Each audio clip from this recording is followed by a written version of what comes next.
well, if I'm my true self, I kind of show what I'm really about, other people won't like me. And unfortunately, I think there's some truth to what happens when we show our true selves is that it narrows the field. It's less likely that everybody is going to like it. One of the things I also saw about online dating is that sometimes people will try and create a profile that they think will appeal to all these different people. But I think that what we find is that the goal or kind of what really fulfills us is finding the right people. And genuinely, I think it's frustrating when we're not finding our people, so to speak. But I think that that is the goal. And sometimes maybe trying to get what we can out of less close relationships while we're still trying to find the people who we really vibe with. So one question has to do with how to set boundaries with people who are reaching out too much to us. So I think that I addressed this thing about empathy, reaching out to people and having them reach out to us from the mindset of like, okay, maybe we're, a little bashful or feel a little guilty to ask things of others. But there are those who have no hesitation to ask from us. So when it comes to setting boundaries, I think there are a few things. One, as people reach out, whether they're asking for a little or a lot, we want to be able to say what we can do, kind of what we're able to offer. I've said to someone, I can see that, you're having a tough time, or it seems like, wow, there's a lot that could really help you. This is what I can do. Or maybe these are some suggestions that I have about maybe what could help you in that regard.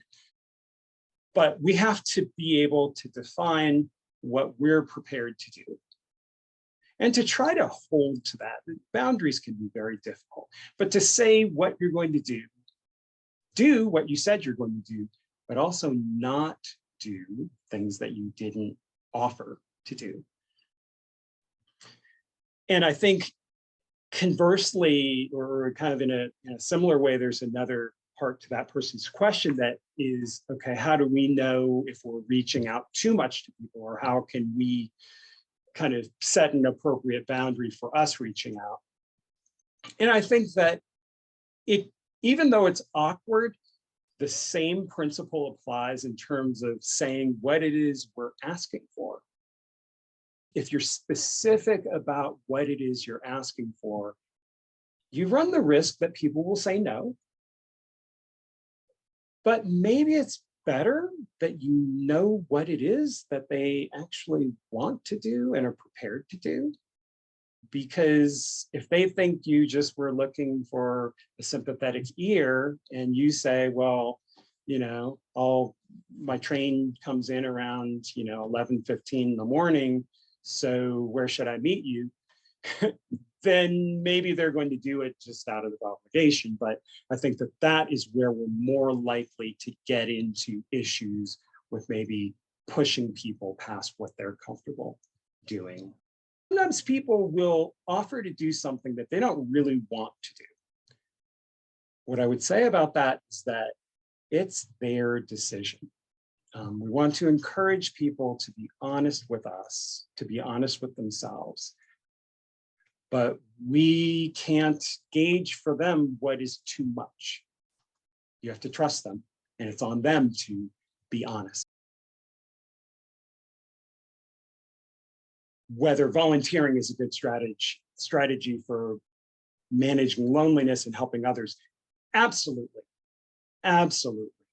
One of the things that I know about managing anxiety as well as loneliness, and actually, honestly, managing depressive symptoms, is that focusing on someone else is one of the best ways to get some relief from some of the struggle that we feel. And that's not to say you should ignore your feelings. You should listen to your feelings. Your feelings are valid. Um, but your frustration or your feeling of isolation, going and doing something for someone else is a great way to be able to feel useful, to be able to step away from some of that, some of what pulls us into the downward spiral, as some people have described.